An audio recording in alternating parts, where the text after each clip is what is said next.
Il suffit parfois d'un silence trop long dans un prétoire, ou d'une phrase, balancée dans un débat à la radio ou sur un plateau télé. Ce n'est pas une justice, c'est une vengeance. Et soudain, l'opinion se divise, l'affaire s'enflamme. On cite Voltaire, Camus ou Zola.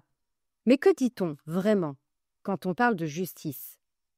Est-elle lente, trop lente, froide, impersonnelle, ou au contraire, pleine d'émotions contenues? Est-elle faite pour réparer, punir ou apaiser? En France, en Belgique, en Suisse, au Luxembourg, les tribunaux ne jugent pas seulement des individus. Ils deviennent le théâtre d'un récit collectif, et ce récit, parfois, vacille. Samuel Paty, Charlie Hebdo, un homme qui purge une peine incompressible depuis 28 ans, une victime qui attend depuis 7 ans la tenue d'un procès.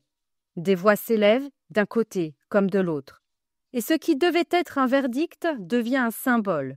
Mais comment en parler, sans hurler, sans simplifier, sans juger trop vite?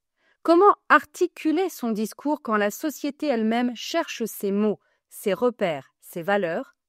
Dans cet épisode, nous n'apporterons pas de réponse, mais nous ouvrirons les portes de plusieurs affaires. Et si, en les explorant, vous vous demandiez « Que ferais-je, moi, si j'étais juge ?» Ou peut-être « accusé ?»